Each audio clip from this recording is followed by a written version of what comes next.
Welcome back to another episode of the CSK8 podcast. My name is Jared O'Leary. Each episode of this podcast is either an interview with a guest or multiple guests, or a solo episode where I unpack some scholarship in relation to computer science education. In this week's particular episode, I'm unpacking a paper titled Preparing School Leaders to Advance Equity in Computer Science Education. And this paper was written by Julie Flappin, Jean Rue, Roxana Haddad, and Joel Knudsen. Apologies if I mispronounced any names. By the way, if one of those names sounds familiar, that's because Jean was on a previous interview for this particular podcast, so I highly recommend checking out that episode if you have not listened to it yet. I'll include a link to that in the show notes, which you can find at jaredoleary.com, where there are hundreds, if not thousands, of free CS resources, including a link to bootuppd.org, which is the nonprofit that I work for, and I create 100% free coding curriculum that you could use in your classroom. All right, so here's the abstract for this paper. Quote, background and context. Most large-scale statewide initiatives of computer science for all, CS for all, movement have focused on the classroom level. Critical questions remain about building school and district leadership capacity to support teachers while implementing equitable computer science education that is scalable and sustainable. Objective. This statewide research practice partnership, involving university researchers and school leaders from 14 local education agencies, LEA, from district and county offices, addresses the following research question. What do administrators identify as most helpful for understanding issues related to equitable computer science implementation when engaging with a guide and workshop we collaboratively developed to help leadership in such efforts? Method. Participant surveys, interviews, and workshop observations were analyzed to understand best practices for professional development supporting educational leaders. Findings. Administrators value science professional development resources that A, have a clear focus on equity, B, engage with data and examples that deepen understandings of equity, C, provide networking opportunities, D, have explicit workshop purposes and activities, and E, support deeper discussions of computer science implementation challenges through pairing a workshop and a guide. Implications. Utilizing Ishimura and Galloway's Framework for Equitable Leadership Practices, this study offers an actionable construct for equitable implementation of computer science, including A, how to build equity leadership and vision, B, how to enact that vision, and C, how to scale and sustain that vision. While this construct applies to equitable leadership practices more broadly across all disciplines, we found its application particularly useful when explicitly focused on equity leadership practices in computer science. End quote. All right, so that was a little bit longer of an abstract, but it's clearly laid out in the paper itself for the background and context, objective, method, findings, and implications. And it is an excellent summary of the paper itself. And if I were to summarize this particular paper into a single sentence, I'd actually just go with the title. So I'd say that this paper is all about preparing school leaders to advance equity in computer science education. And by the way, this paper is available for free, or at least it is at the time of this recording, so I highly recommend checking it out. You can find a direct link to that by going to the show notes at jaredoleary.com or clicking the link in the app that you're listening to this on, and then simply clicking on the title underneath the article section of the show notes. You can also click on the author last names, and that will take you to some Google Scholar profiles so you can read some more publications by these authors. And again, check out the interview with Jean. It's an awesome interview. I'll include a link to that in the show notes as well. All right, so in the introduction, they discuss how there are some inequalities in terms of percent of people who are participating. So for example, like 60% of California high school students, which by the way is where like this takes place in California, are Black, Latinx, and Latin American or Alaskan Native. However, only 16% of students taking a PCSA exam fell within those demographics, and Black students alone only accounted for 1% of test takers. Another stat that they give out is that while 50% of the state's high school population are female, only 29% of them actually ended up taking an introductory CS course. The introduction also talks about 3 interlocking factors that contribute to some of the barriers that are going on. And so these factors are biased beliefs, technical barriers, and policies. So here's a quote from PDF page 4. Quote, the biased belief systems refer to the stereotypes educators have about what types of students are inclined to be good at CS. The technical or structural barriers include how students get placed into different courses and which curriculum and professional development models are offered. Policies at the local, state, and national level regarding teacher credentialing, curriculum standards, and funding can impact the quality and reach of CS learning.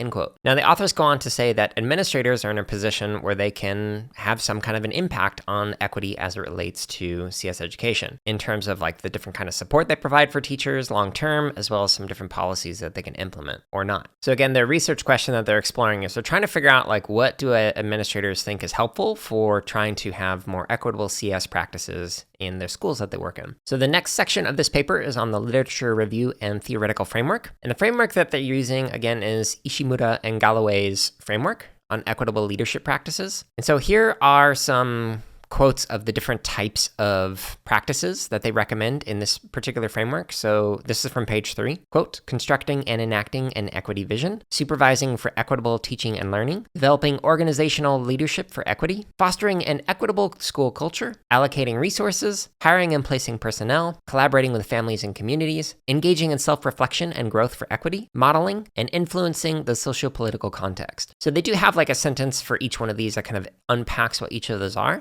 But each one of these ideas, again, going back to the episode that released 2 weeks ago, can apply to anyone in a CS education position, because odds are you are a leader in your school or in your community on CS education. You might be the only person in your school or area who's actually doing computer science education. And while this particular paper and the CS Equity Guide that is included in the show notes might be extremely useful for your admin, it might also be beneficial for you, who is also a leader in CS education. Okay, so the next section is on the study context. So this is basically saying that they worked in California, so all of the findings are in California, so it's not like generalizable, like, hey, everybody in every single state will feel the exact same way. Not what they're saying at all. It's also through a research practitioner partnership, which means that like practitioners like admin or teachers or communities and stakeholders are working in collaboration with researchers. And so the initial project involved collaboration with administrators and learning from them in order to create this CS Equity Guide that I mentioned, that again is linked to in the show notes. Now, this Equity Guide at the moment is 63 pages. And I say that because they are continuing to revive, at least that's how it sounds. And inside this guide, it has an introduction on like, what is this guide? Who is this for? How can I use this thing? It then provides some suggestions for program design and development. For example, answering questions like, does computer science have its own standards? What about data science or cybersecurity, etc.? Then it goes into a section on students and recruitment. Then it has a section on what it looks like in the classroom, like how should computer science be taught? And what about for distance learning or remote learning? Then it goes into a section on preparing and supporting teachers, like who should I hire to teach computer science? That one's an important one. What kind of training do administrators need? How do I evaluate computer science teachers, etc.? Then it has sections on funding, family, community, and industry, extended learning time opportunities, and then some more information, like some other resources and whatnot. So this is a very practical guide that I highly recommend for any administrator or anyone in CS education who's a leader who wants to help others learn more about CS education, especially in relation to equity. Okay, so that's the first thing that they developed. Then they took that guide and they gave it to administrators and encouraged them to read it, and then they would unpack different parts of the guide or questions in an administrator workshop, which was a one-day workshop for school leaders from the various school, district, and county administration roles in California. Following these workshops, the researchers then went back and revised the guide. So they continued to update it with feedback from the administrators. So it was this continuous improvement cycle. Now, the next section is on the research methods. And so they had a variety of data that they used for this. So they had meeting notes and recordings. They had some different documents that were like Google Docs, collaborative documents. They had field notes from the observations. They had the surveys from the workshops. And then they also had interviews with some different admin. They went through and analyzed that data, coded it, not like computer programming, but like coded it as in like assigned some different labels or codes to say, hey, they were talking about this on here. So that way they can kind of generalize, oh, this is what administrators tend to be saying. If you want to get nerdier and read more about the research methods, that's on PDF pages 5 and 6. I definitely recommend checking it out. All right, so section 5, this is starting on page 6. So this is all about the findings. So it's broken down into some different sections. So one of them is findings in relation to the CS Equity Guide. In particular, the administrators really appreciated the fact that this guide existed, as it helped answer a lot of their questions. Here's a quote from page 6. Quote, the key aspects that administrators identified as valuable included A clear focus on equity that identifies why equity matters and what it entails. B, accessibility to a range of audiences. And C, the importance of pairing the guide with learning opportunities and ongoing professional discussions, end quote. So on the first little point there, so focusing on equity, so they appreciated that. In particular, they were happy to see that there was a definition for, well, what does equity mean? Initially, however, some of the administrators were saying, okay, well, this is great. You need to provide more of a discussion that kind of unpacks some of the inequalities that are going on. So for example, how should resources be allocated? Should it be everybody gets the same amount, or should underserved and underrepresented communities receive more money or more resources? So administrators were encouraging them to include these kind of discussions in the guide itself, So the researchers went back and revised the guide to include more discussions based off of the feedback that they received, which is an awesome practice. The next area on accessibility to a range of audience, what some of the administrators indicated they really appreciated was like, hey, this is useful because it provides suggestions for elementary and secondary, but it also provides suggestions for like rural or smaller districts compared to like a suburban or urban larger district. So the suggestions and discussions within this guide are not limited to a specific audience. And then the last main area that they really appreciated was they appreciated the fact that there was opportunities for ongoing discussions. So it didn't just end with the workshop, but they had the opportunity to collaborate both within and after the workshop, in particular with like CS organizations or educators, because not all the admin understand computer science or have a background in it. So it's helpful for them to be able to ask questions as follow-ups down the road, because they might start implementing something and go, wait a minute, I don't remember what they recommended there. Let me call up my friend Sally. She can help me. Here's a quote from page 8 that's important to consider. Quote, "Importantly, education leaders outside of CS need to see the value of CS education and have opportunities to learn about the benefits and obstacles so that they can help prioritize equity-focused planning and implementation. As such, offering the CS Equity Guide alone is not enough, and parallel efforts should create space for administrators to also work with one another and learn from more experienced district leaders." End quote. That's an important thing to consider. So it's not just about, hey, admin, here's a guide. There you go. See you later. You need to provide more support. You need to further the dialogue more than just providing the guide itself. So if you are going to give the guide to an administrator, continue with a conversation after the fact. Hey, what questions do you have after reading that? A month later. Hey, what questions do you have about some of the things that you've tried that I can help you with, etc. All right, so the next main finding on this particular paper is about administrators' workshops, so some of the key features that helped support their leadership capacity. So one of the main sections on here is on understanding equity.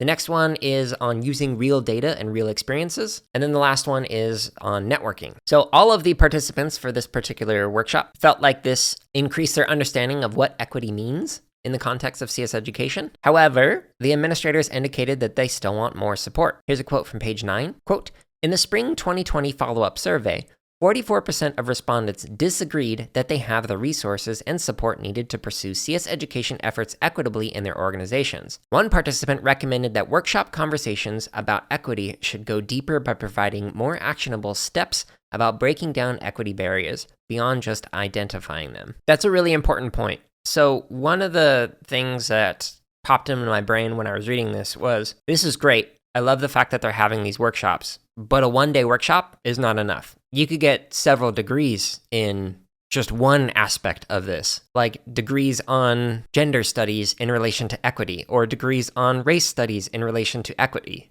These are entire degrees, PhDs that you could get that dive into that. So a one-day workshop might get your toes wet, but there's still going to be so much more to unpack and learn. So if this workshop were treated like a heuristic, it could be a conversation starter and provide some resources to dive deeper. But if a workshop is treated as the end-all be-all of equity, then that would be problematic. And I'm not saying these authors did that. I imagine it's more of like a heuristic, like, hey, let's start the conversation. But it's not going to end here. So it's nice to see that administrators agree that, okay, I learned, but I still have more to learn about equity. The next thing that administrators really appreciated was using real data and real experiences. So this is really important if you are communicating with administrators about what CS education and CS education equity actually looks like in your classroom or school or district. It seems like, at least with these respondents, they were really appreciative of hearing from other administrators and hearing, here's what worked and here's what did not work for me as a fellow administrator.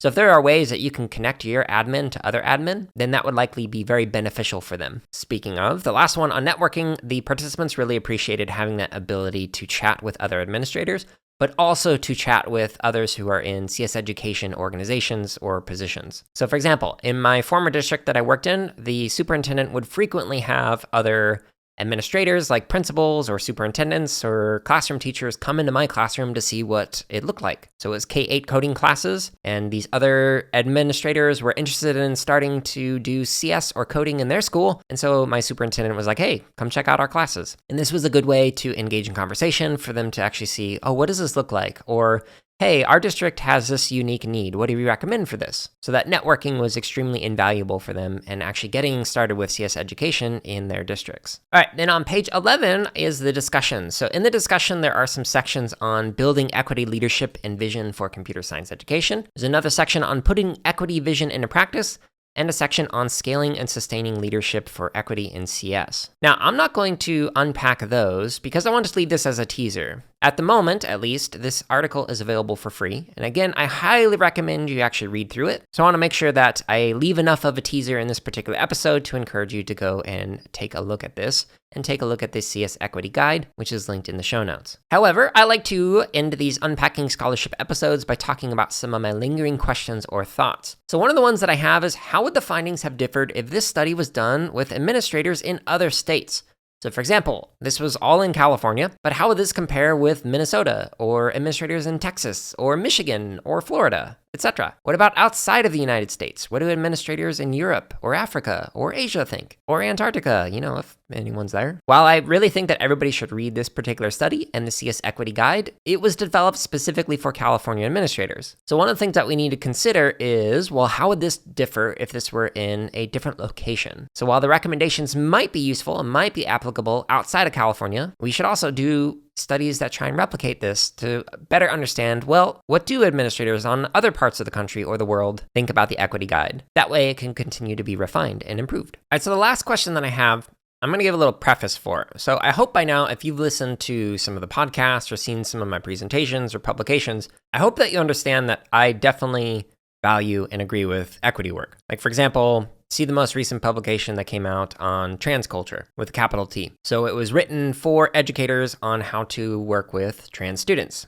And it was written by myself and 3 others who also identify within the trans community with a capital T. Now, the question that I have is, in a previous Unpacking Scholarship episode that I did, there was this nationwide survey by the Kapor Center, and they found that 39% of CS educators don't think we need to discuss equity in computer science classes. So my question is, do the 39% of CS educators who don't think we should discuss equity or inclusion feel that way because equity discussions come across as a form of colonization instead of a dialogue a la Paulo Freire? Now, if you're unfamiliar with what I mean by dialogue, specifically from a Freirean lens, check out the Unpacking Scholarship episodes that I did on that book. I think it was chapter 3 and 4 in particular that talk about dialogue. But an example that I might give is, I've been a vegan for well over a decade now, and have heard many other vegans have some very strong arguments around why veganism is beneficial for personal health, why we should consider it in relation to animal rights, and lately, like, why this is important in relation to climate change. Now,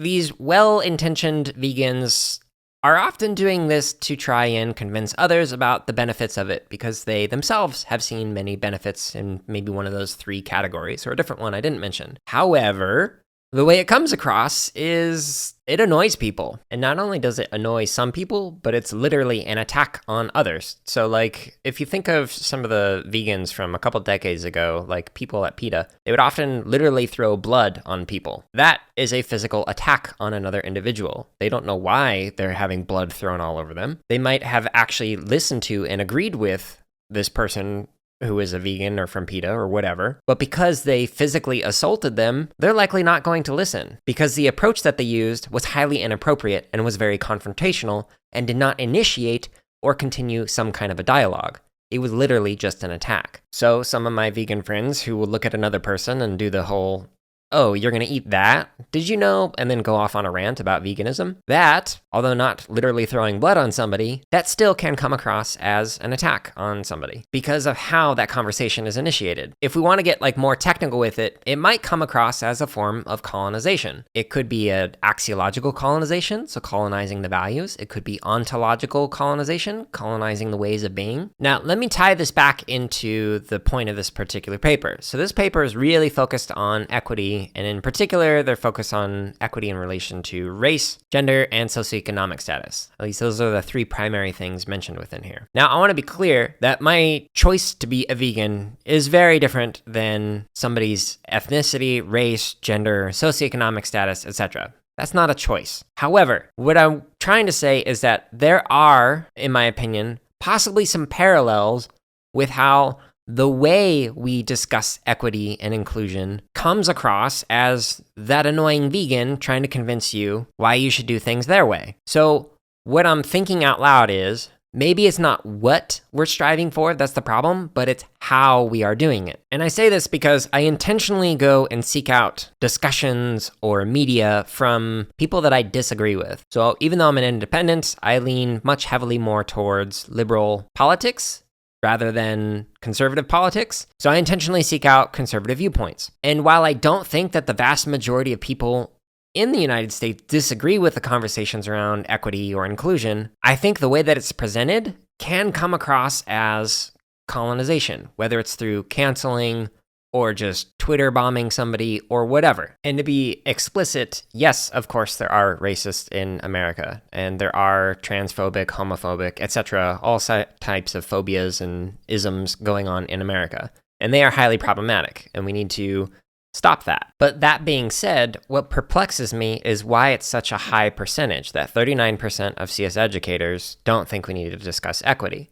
And I don't think it's just because 39% of CS educators are racists, even though there most certainly are racist computer science educators, not trying to diminish that fact. But this is just me thinking out loud. I don't actually know. I don't have any data to support this, but it's something that I've been intentionally engaging in conversations with other people who explore this work to try and figure out, well, why is it that 39% of CS educators don't think we need to talk about equity? And this is just my latest thought on that.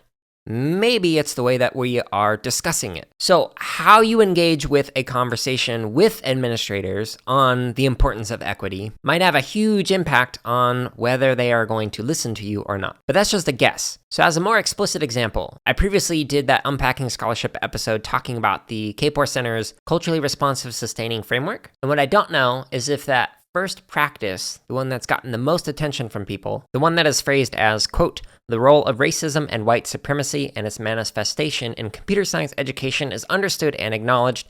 Anti-racist practices and the decentering of whiteness are enacted within computer science courses and classrooms, end quote. Page 7. If the reason why is because for some people, maybe that 39% of people, I don't know, maybe it's coming across as colonization. Maybe it's the equivalent of somebody throwing blood on somebody wearing a fur coat, at least in that recipient's eyes. Not in my own, just to be clear, that's not how I feel. But that 39% of people, maybe some of them fall within that category. Maybe they agree if the wording was different, but because of how it's phrased, maybe it comes across as too political. And while I agree that any kind of educational act or pedagogy can be inherently political, yes, John Stapleton, I'm thinking of you right now in conversations we've had, I do still wonder if there are ways to engage in a Freirean dialogue that continues or starts the conversation rather than shuts people down. But I don't know, and I don't know how to do that super well yet. I'm working on it. So, for example, although I agree with the idea of decentering whiteness, what I don't know is if some people who aren't as up to date or engaged with discourse around equity and inclusion, if they see the words decentering whiteness and it comes across as an attack